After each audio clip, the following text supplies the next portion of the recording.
служащими и государственными служащими Удмуртской Республики. Семенов Ярослав Владимирович, пожалуйста. Уважаемый Александр Владимирович, уважаемые коллеги, напомню, на одном из совещаний глава республики давал команду проанализировать собираемость имущественных налогов физических лиц. Собственно, об этом доклад. Итак, на 11 декабря объем поступления имущественных налогов составил 1 миллиард 496 миллионов рублей. На слайде по каждому из налогов, транспортному налогу на имущество, земельному, приведены показатели. Отмечу, что это почти на 11% больше, чем аналогичный период следующего года. Вместе с тем, следующий слайд, пожалуйста, сумма, которая была начислена, составляет 1 миллиард 668 миллионов рублей. Это по состоянию на 2 декабря 2019 года. Следующий слайд, пожалуйста. Таким образом, мы получаем 997 миллионов рублей, которые должны были быть уплачены, но этого не состоялось. 603 миллиона рублей задолженность, которая была начислена до 2 декабря, и 394 миллиона рублей задолженность, которая образовалась на 2 декабря 2019 года. Если же обратить внимание на рост собираемости с 2016 года, то на 36,1% собираемость увеличилась. Таким образом, на 341 миллион рублей. Внизу таблицы вы можете видеть в разрезе каждого из этих налогов. Следующий слайд, пожалуйста.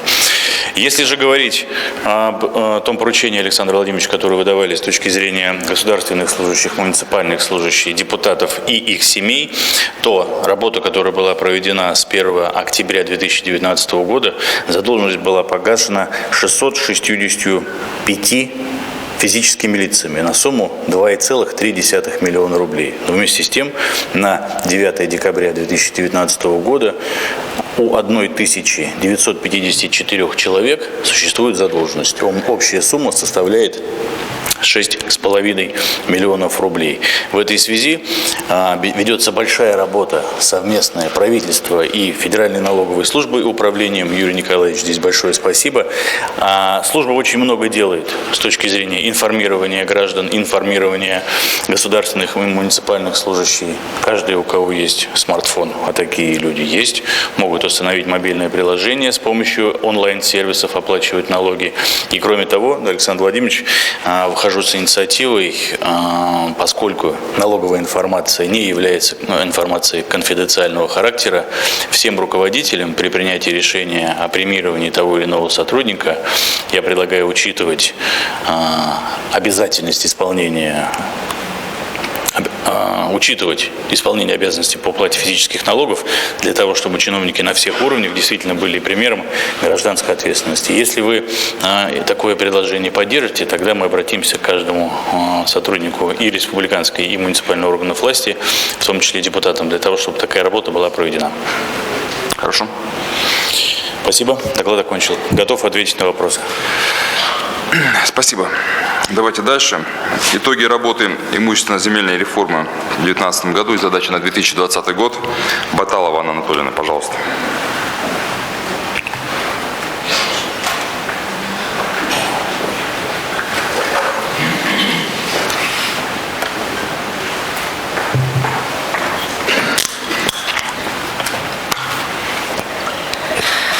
Добрый день, уважаемые коллеги. Я думаю, что очень символично и правильно, что вопросы уплаты имущественных налогов, а также работы имущественно-земельной сферы поставлены в повестке сегодняшнего аппаратного совещания между криминальной сводкой и подготовкой к новогодним праздникам. Это наша с вами насущная деятельность, это наши с вами текущие проблемы и задачи, которые обеспечивают, во-первых, стабильность поступлений в бюджет доходов по имущественным налогам, а также иных неналоговых платежей, соответственно, обеспечивают и расходную часть бюджета по финансированию социальных задач. Итак, Для сегодняшнего доклада я выделила наиболее приоритетные направления в сфере имущественно-земельных отношений, которые требуют участия как со стороны органов государственной власти Удмуртской Республики, так и со стороны федеральных органов, я имею в виду Управление Росреестра по Удмуртской Республике, Федеральной кадастровой палаты, Управление Федеральной налоговой службы, а также и органов местного самоуправления и участия Государственного совета Удмуртской Республики. 3 направления. Большая инвентаризация объектов капитального строительства, проведение государственной кадастровой оценки и формирование перечня объектов недвижимости, в отношении которых налоговая база определяется как кадастровая стоимость. Прежде всего, по вопросам инвентаризации объектов капитального строительства. В соответствии с указом главы Удмуртской Республики Александра Владимировича Бричалова номер 42, инвентаризация началась у нас в 2018 году, и за время ее проведения выявлено неиспользуемых объектов на территории Удмуртской Республики 2454 объекта. Я хочу сказать, что наша дорожная карта по сравнению с другими субъектами Российской Федерации имеет свою уникальность в том плане, что инвентаризации подвергнуто как федеральное имущество, государственное имущество Удмуртской Республики, муниципальное имущество, а также имущество частных лиц. Ни в одном другом субъекте Российской Федерации такой глобальной инвентаризации не проводится. Но на сегодняшний день вовлечь в хозяйственный оборот либо принять решение о разборке списания объектов мы смогли общими усилиями в отношении 1077 объектов. Нам в 2020 году предстоит в отношении 941 объекта продолжить работу, принять решение о их судьбе, и, соответственно, реализовать решение. Я хочу привести примеры реализации дорожной карты. Вот на слайде приведен объект в городе Воткинске, который не эксплуатировался в течение 5 лет муниципальным унитарным предприятием. Благодаря дорожной карте и реализации данного объекта. Кстати, продажа его состоялась за 4 миллиона 980 тысяч рублей. В 2019 году объект уже вовлечен в хозяйственный оборот и используется в торговых целях. Есть пример вовлечения в оборот частного объекта, принадлежащего физическому лицу в Можгинском районе. Объект не использовался в течение 12 лет. В 2019 году в данном объекте введена в эксплуатацию автомойка и автомастерская. Хочу похвалить Юкаменский район. Объекты льнозавода также в течение 5 лет не использовались. В настоящее время, с большой поддержкой и помощью Министерства сельского хозяйства и продовольствия Удмуртской Республики в конце декабря арендаторам-инвесторам готовится к запуску производственная линия по производству катонизированного волокна. Помощь, я еще раз повторяю, большую оказывает Министерство сельского хозяйства и продовольствия Юкаменскому району по вовлечению данного объекта в хозяйственный оборот. Я добавлю к этому объекту. У нас действительно по Юкаменскому вот этот объект была проведена очень большая работа и практически в ручном режиме под руководством министра сельского хозяйства реализован проект, который теперь мы в том числе представляем на федеральном уровне. И Иванов, как имя, отчество, Виктор Петрович дал высокую оценку работы региона, потому что у нас, вы знаете, практически ситуация с переработкой льна, она уже была там на стадии умирающей. Сейчас у нас мы вошли в программу, правильно? По льноводству. Это и привлечение инвестиций в экономику региона. И Юкаменский район у нас пока не самый передовой, но вот через такие проекты, уверен, все получится. И это при том, что Министерство сельского хозяйства в этом году количество проверок было больше, чем во всех министерствах остальных вместе взятых. У нас там контрольный комитет поселился и жил, значит, ну и так далее. Я хочу поблагодарить правоохранительные органы, которые отработали очень четко в рамках закона, но, значит, количество объектов, количество проверок могло просто парализовать работу министерства. То есть там треть людей занимались только вот, значит, справками и так далее. Но Ольга Викторовна удар держала. И, к слову, коль мы затронули эту тему, по объему привлеченных средств по новой программе «Комплексное развитие сельских территорий» мы привлекли больше 1 миллиарда рублей. Это 4-е место среди всех территорий, среди всех регионов. Вот так. Да, продолжайте. Ну, в итоге доходы от реализованного имущества в рамках дорожной карты на сегодня составили 215 миллионов 410 тысяч рублей. Я хочу выделить ряд муниципальных районов, которые достаточно успешно, системно и систематически отрабатывали по объектам, вовлекаемым в хозяйственный оборот. Во-первых, город Сарапул.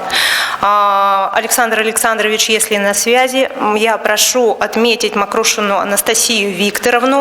Это пример именно систематичной работы с бесхозяйными объектами, объектами брошенными. Во всяком случае, у Анастасии Викторовны еженедельно проводится мониторинг по всем таким объектам. Кроме того, хотела отметить работу Шарканского, Увинского, Завьяловского и Глазовского района в рамках дорожной карты. Но наша дорожная карта, кроме пообъектного обследования объектов, включает также такие мероприятия, как сверка баз данных Управления Росреестра и Управления Федеральной налоговой службы. То есть речь идет о том, что мы должны выявлять те объекты, которые не облагаются налогом на имущество и в базе данных УФНС не состоят. Так вот, из 32 448 объектов, которые в 2018 году были направлены в адрес правительства Управлением Федеральной налоговой службы, отработана большая часть. Фактически у нас остаток составил по этим объектам 4096 объектов. Причем 1439 мы работу уже завершаем в этом году, но у нас на 2020 год остается, коллеги из муниципальных образований, 2650 объектов, которые также пообъектно подлежат разбору и внесению в базы данных ЕГРН и УФНС. Кроме того, из 14 тысяч, которые были выявлены Управлением Федеральной налоговой службы с отсутствующими характеристиками в базе данных налоговых органов, скрупулезно отработали по данному вопросу Ижевск, Воткинский, Сарапул. По их объектам, по их работе, занесению характеристик в базу данных налоговых органов в отношении жилых помещений по 1731 объекту удалось увеличить налогооблагаемую базу в 2019 году на 1 662 миллиона. Что это будет в налоге на имущество, мы узнаем в 2020 году. Наша задача продолжать эту работу и не бросать в 2020 году. Кроме того, инвентаризация у нас проводилась в виде пилотных проектов на территории Сарапульского района и города Ижевска. Сарапульский район заключал муниципальный контракт и использовал космоснимки для выявления объектов, не внесенных в базу данных ЕГРН и налоговых органов. Город Ижевск – аэрофотосъемку. Но по предварительным результатам акты сдачи работ пока еще не подписаны по обоим муниципальным образованиям. Но, тем не менее, в промежуточных результатах выявлено объектов, отсутствующих в ФНС по Сарапульскому району земельных участков 8269, объектов капитального строительства 4321. По городу Ижевску больше 24 тысяч земельных участков не учтены в базе данных налоговых органов. В этой связи муниципальным образованием в последней декаде декабря и в январе 2020 года необходимо составить планы мероприятий по этим выявленным объектам для внесения их в базу данных ЕГРН и Управления Федеральной налоговой службы. Оставьте этот слайд. Владимир Петрович Невостроев, мы с вами вчера встречались в Воткинске, общались. Вы обратите внимание на цифры. А еще, если 2 слайда назад, там, где экономия, что мы получили от реализации, это экономия средств на обслуживание, сотни миллионов рублей. Посмотрите, какой 8269 участков по одному району. Представляете, какой у нас вот в этом смысле потенциал? При том, что мы понимаем, что существенная часть, существенный объем из них используется. То же самое и в отношении объектов недвижимости. Один из коллег по партии обращал на это внимание.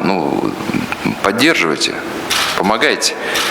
Это же средства. Вот мы будем завтра говорить в Госсовете во время моего доклада о таких важнейших статьях расходов, как лекарственное обеспечение, поддержка многодетных. Откуда деньги? Вот отсюда деньги. У нас она ниоткуда не сваливается. Поэтому обратите внимание, у нас депутаты же от всех районов, но ведь это работа, которую можно совместно проводить. Да, дальше. В этой связи по реализации пилотных проектов и в целом по инвентаризации я бы хотела поблагодарить Юрия Николаевича за построенный конструктивный диалог по обмену информацией в рамках, естественно, законодательства, но тем не менее вот это взаимодействие позволило в том числе и выявить такую массу объектов, не внесенных в базы данных. Еще одна форма инвентаризации, проводимая пока на территории только города Ижевска. Вместе с тем эту практику необходимо внедрять также и на территории других городов. Это так называемая привязка помещений к родительским объектам. Речь идет только о коммерческих объектах, которые в соответствии с 378 статьей Налогового кодекса облагаются по налогу на имущество от кадастровой стоимости. Привязка – это отнесение помещения к родительскому объекту на основании заключения кадастрового инженера и других имеющихся документов технического плана кадастрового паспорта.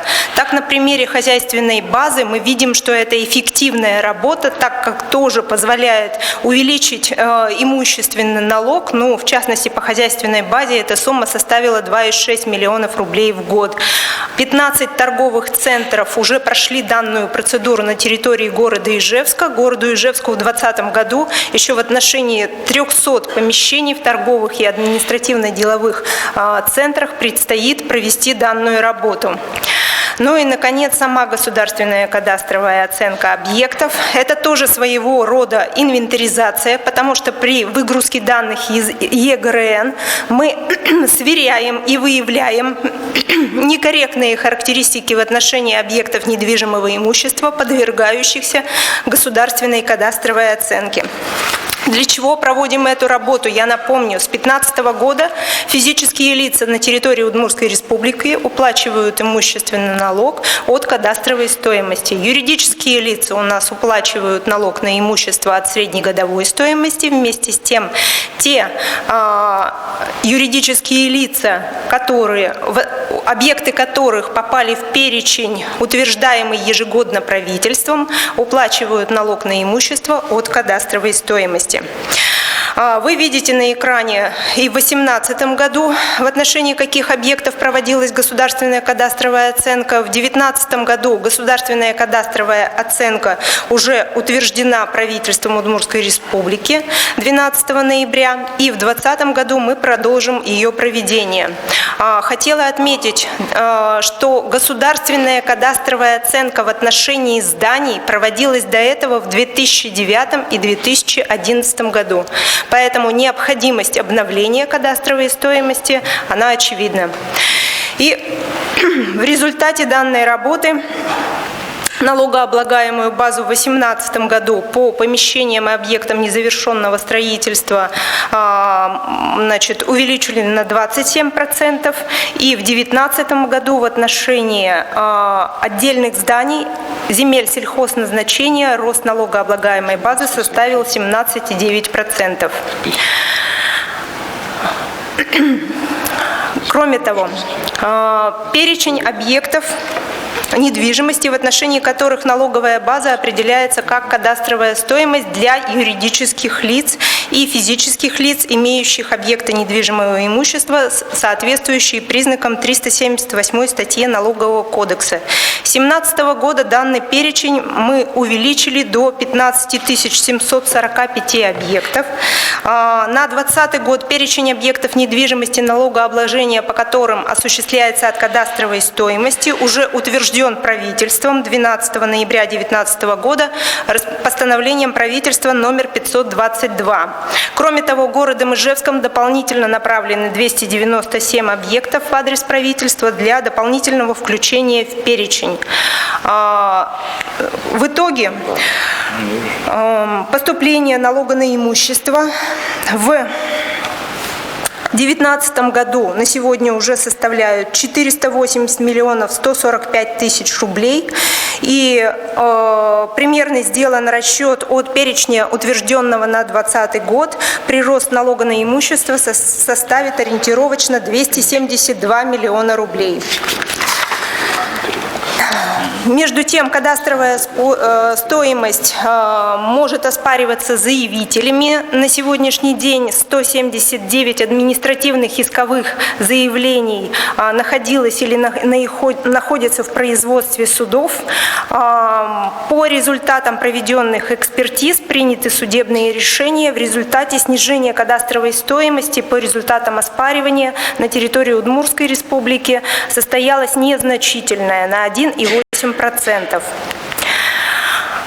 По задачам 2020 года. Инвентаризацию объектов мы продолжаем.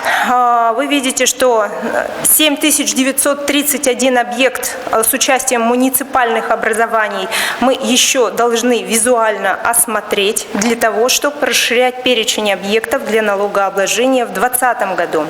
Кроме того, практика пилотных проектов Сарапульского района и города Ижевска будет рассмотрена на первом рабочем совещании с органами по управлению имуществом в Министерстве имущественных отношений для того, чтобы определиться, в каких муниципальных образованиях в первую очередь ее будем внедрять. Я так понимаю, что готовность выразил уже Завьяловский район. Продолжаем проведение государственной кадастровой оценки в соответствии с распоряжением правительства. В 2020 году оценке подлежат земли населенных пунктов, земли промышленности.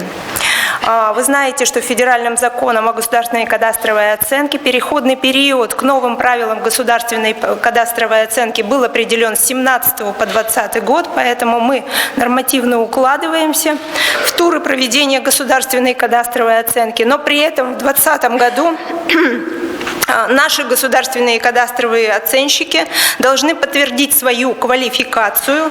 По сообщению Торгово-промышленной палаты разработан профессиональный стандарт кадастрового оценщика, и в первом квартале 2020 года данный стандарт будет внедряться, а наши государственные кадастровые оценщики должны пройти аттестацию и подтвердить свою квалификацию. Это способствует качественности проведения государственной кадастровой оценки. И, как я уже сказала, мы должны сформировать и на 2021 год перечень объектов для налогообложения от кадастровой стоимости, физически обследовать 16 042 объекта коммерческого назначения, также совместно с муниципальными образованиями.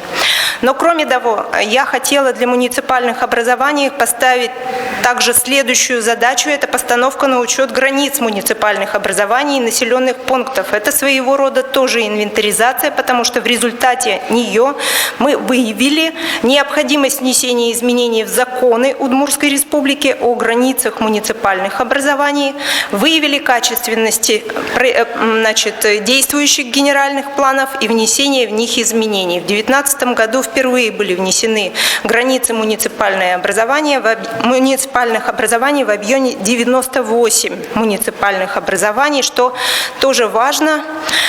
И эту работу в 2020 году будем продолжать. Кроме того, впервые в 2019 году проводились комплексные кадастровые работы на территории Удмуртской республики по соглашению с Росреестром. Комплексные кадастровые работы позволяют также устранять реестровые ошибки. Вы знаете, что в 2018 году очень много было обращений в адрес уполномоченного по правам человека. Жаловались люди именно на работу кадастровых инженеров по некорректности постановки на учет границ земельных участков и объектов недвижимости. Так вот, данные ошибки возможно устранять в рамках комплексных кадастровых работ и снимать эти жалобы граждан. В 4 районах эти комплексные кадастровые работы были проведены. Я благодарю Управление Росреестра за ежедневный мониторинг данной работы. Соглашение с Росреестром мы реализуем. И последняя важная задача совместно с муниципальными образованиями – это проведение комплексного анализа деятельности унитарных предприятий и хозяйственных обществ, где участниками выступают Удмуртская республика и муниципальные образования. Уважаемые коллеги, я полагаю, что именно с помощью реализации данных задач мы обеспечим необратимый и направленный процесс повышения эффективности использования государственного имущества. Кроме того, ставим задачу по увеличению доходов консолидированного бюджета по налогу на имущество и земельному налогу на 10%. Но я надеюсь на конструктивное сотрудничество с каждым из вас, и потому в 2020 году я всем желаю добросовестной работы и ответственного взаимодействия. Спасибо. Анна Анатольевна, это как прям девиз такой. Спасибо за хорошую работу. За 1,5 года действительно проведена очень качественная системная работа, которая позволила получить, во-первых, не тратить деньги на обслуживание тех объектов, которые не используются. И благодаря инвентаризации и принятым решениям по большому количеству объектов, больше 250 миллионов рублей было, собственно, реализовано. Эти деньги остались, естественно, на территориях. Присаживайтесь. Я буквально несколько комментариев по докладу. Ярослав Владимирович, вместе с Федеральной антимонопольной службой, с которой у нас, к слову, конструктивный диалог, вполне, значит, такая качественная системная работа, продолжать работу по МУПам и ГУПам в той части, что, значит, те, которые не выполняют, значит, действительно государственную там, или муниципальную функцию, смотреть о реализации, если там есть объектов и каких-то и проектов, в том же формате, который мы делали с 17-18 годах. Это первое. Александр Александрович Свинин, вот у нас большая работа проводится, но внимательно смотреть по предпринимателям, чья, значит, особенно в небольших населенных пунктах, значит, мы можем там пересмотреть оценку, а это потом станет неподъемным для в части платы налогов. Нужно индивидуальное решение принимать. И ко всем главам городов, в первую очередь, обращаюсь, Олег Николаевич, и к вам. Мы с вами уже общались на эту тему. Присаживайтесь. Вот у меня есть здесь, сбрасывают мне граждане видео и фотографии разных нестационарных объектов, которые как грибы выросли в Ижевске. Я очень надеюсь, что они были в соответствии с законом установлены по плану размещения НТО. И есть договор, и город, ну, во-первых, надо посмотреть, там, где некоторые объекты установлены, допустим, по-моему, Петрова 30, сейчас я скажу конкретный адрес, Петрова 38, по-моему, если я не ошибаюсь. Ну, да, Петрова 38. Я не понимаю, как можно было впихнуть туда ларек. Не буду комментировать. Значит, проведите проверку. Я предполагаю, что у нас в городе есть некая карта, да, согласованных мест для установки НТО.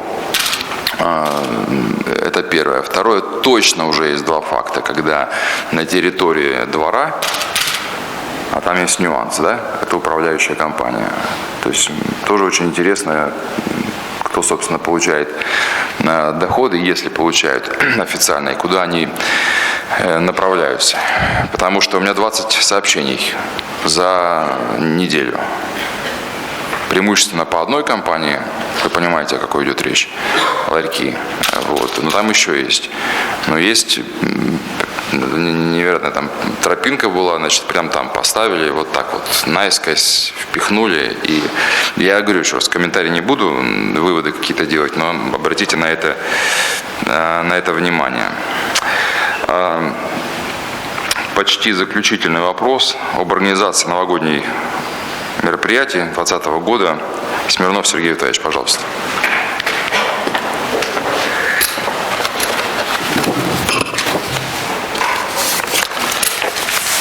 Спасибо, Александр Владимирович. Уважаемые коллеги, осталось 2 недели до Нового года, и уже сейчас большинство жителей Удмуртии думает о новогоднем празднике, покупают подарки друзьям и близким. Ну и, конечно, у нас в завершающей стадии находится подготовка к празднованию Нового года. Мы уже рассказывали о мероприятиях новогодней кампании, поэтому сегодня я коротко отмечу основные моменты и события, которые ждут жителей республики в празднике. Концепция новогодней кампании «Мечты – это просто» или так мы обыграли столетие. Мечты – это просто, если произнести правильно. В год столетия удмуртской государственности мы вспоминаем славные страницы истории республики и наших выдающихся земляков. И, конечно же, воплощаем добрые мечты. В центре внимания новогодних мероприятий, как всегда, у нас, естественно, дети Удмуртии. В этом году новогодние подарки получат свыше 50 тысяч детей, оказавшихся в трудной жизненной ситуации в возрасте от 3 до 14 лет. И нам удалось в этом году охватить на 7 тысяч детей больше, чем в 2018 году. Для детей республики проходят благотворительные театрализованные представления, организованные в том числе и предпринимателями, и общественными организациями Удмуртии, за что им отдельное спасибо. В этом году мы также запускаем специальный проект «Исполняем детские мечты». Мы знаем, что у детей в трудной жизненной ситуации есть заветные мечты, которые мы с вами, взрослые, способны осуществить. Прошу вас, уважаемые коллеги, руководители, включиться в эту работу и выбрать для себя те детские желания, которые вы можете исполнить. Всю информацию вы можете получить у уполномоченной по правам ребенка Ольги Леонидовны Авдеевой. В этой новогодней кампании мы уделим отдельное внимание ветеранам. По вашему поручению, Александр Владимирович, все ветераны Великой Отечественной войны, узники концлагерей и жители блокадного Ленинграда впервые получат дополнительную выплату. Вместе с тем, для них главное – это, конечно, человеческое участие, поэтому прошу, уважаемые коллеги, вас лично поздравить с Новым годом своих подшефных ветеранов в Ижевске и во всех муниципальных районах и городских округах, как это было и в прошлом году. Теперь коротко расскажу о самих праздничных мероприятиях. Мы продолжили традиции прошлого года и предлагаем жителям Удмуртии 12-дневный новогодний фестиваль с 27 декабря по 7 января. Городам и районам республики, организациям и гражданам был направлен единый стиль оформления новогодних мероприятий. Рекомендации по использованию фирменного стиля размещены на сайте Удмуртия100.рф. Прошу вас, коллеги, его придерживаться. Единая афиша мероприятий размещена также на портале Удмуртия100.рф. На сайте доступна информация по всем мероприятиям Нового года, которые будут проходить во всех городах и районах республики. Также размещена информация о катках, ледовых городках, есть форма обратной связи. Хочу отметить, что в Ижевске, помимо программы на традиционных площадках парке Кирова и Центральной площади, в этом году мы впервые предлагаем жителям и гостям столицы ежедневные новогодние программы в парках и скверах Ижевска. Это Рябиновый сквер, сквер оружейника Драгунова, бульвар Гоголя, сквер Металлургов, Крымская аллея, сквер Молодоженов и парк Космонавтов. На центральной же площади в саму новогоднюю ночь пройдут концерты свето-видеошоу. 1 января всех ждет интересная танцевальная программа. 2 января на вечерней программе вас ждет проект от наших бабушек из Буранова и кавер-группы «Мамульки Бенд». Сейчас эти две группы работают над эксклюзивной новогодней совместной песней. 3 января с 19 до 21 часа на центральной площади состоится гастрономический поединок «Перепечи против пиццы» и выступление, собственно, известной российской группы «Пицца». 4 января в рамках программы «Удмуртия – это техно» вас ждет технодрайв с лучшими диджеями Ижевска. 5 января для вас выступит группа «Шляпники», за которую, как и за группу «Мамульки Бенд», голосовали сами жители. Традиционно с 8 по 19 января пройдет 9-й ледовый фестиваль «Ангелов и архангелов», а с 25 января начнут свою работу скульпторы в рамках фестиваля «Удмуртский лед». Все праздничные дни во всех городах Удмуртии будут проходить ежедневные программы на открытых площадках. Еще раз напомню, что всю афишу можно увидеть на сайте udmurtia100.rf. Коллеги, Новый год – это праздник для всех и каждого, но для нас с вами это еще и зона повышенной ответственности. К сожалению, и новогодние дни иногда не обходятся без происшествий, и праздник может быть испорчен. Для того, чтобы оперативно реагировать на возникающие ситуации, все службы и ведомства переводятся в режим повышенной готовности. На уровне правительства утвержден график дежурств, который мы также доведем до всех служб, пройдут обучающие занятия с дежурными руководителями. Поэтому прошу глав муниципальных образований до завтрашнего вечера также представить ваши сформированные сформированные графики дежурств в администрацию, если вы еще этого не сделали. Особое внимание обращаю на необходимость максимально оперативно реагировать на сообщения в социальных сетях, где информация о событиях появляется порой быстрее, чем в сводках оперативных служб. Еще раз подчеркну, что Новый год для нас с вами – это зона максимального внимания. Мы должны сделать праздники для людей максимально безопасными и качественными. Спасибо за внимание. Доклад закончен. Спасибо, Сергей Витальевич. Присаживайтесь, коллеги.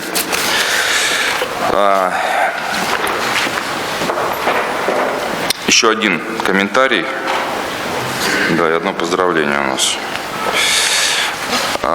Много было сообщений на тему работать 31 декабря или не работать. Вернее так, 31 декабря давайте не будем работать, а 28 будем работать.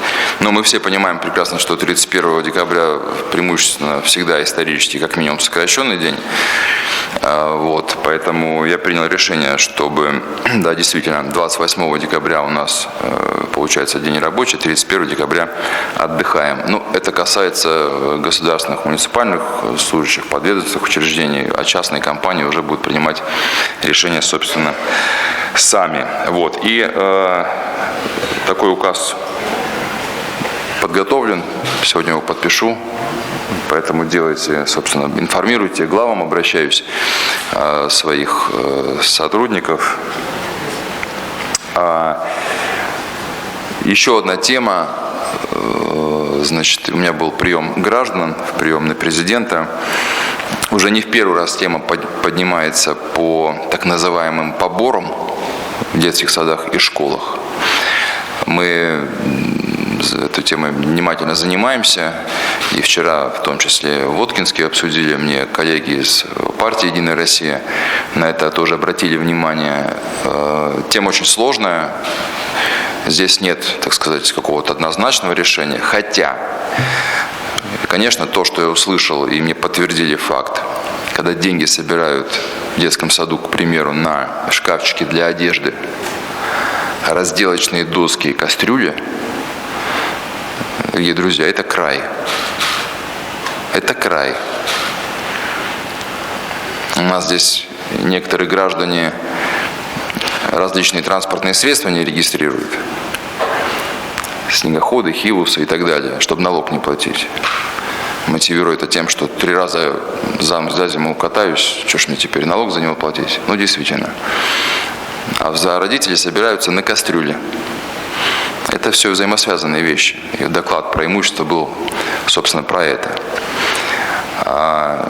Одно дело, когда родительский комитет собирает средства добровольно на организацию праздников или там на улучшение материально-технической базы, но еще раз говорю, добровольно, а другое дело, когда добровольно-принудительно.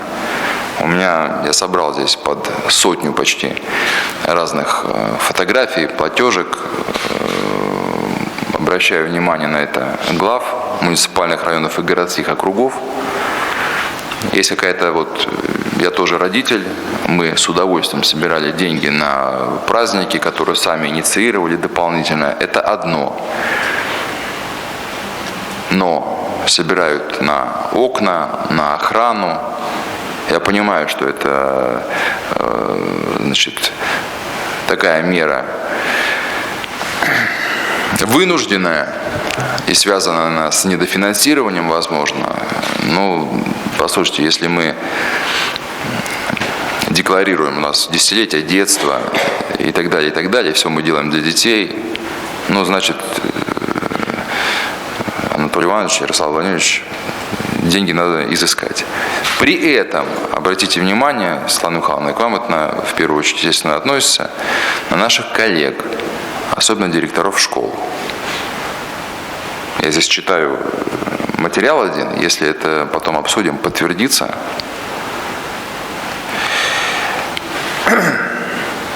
Чтобы не допустить ситуации злоупотребления, когда организован родительский комитет и собирать начинают под все, что попало.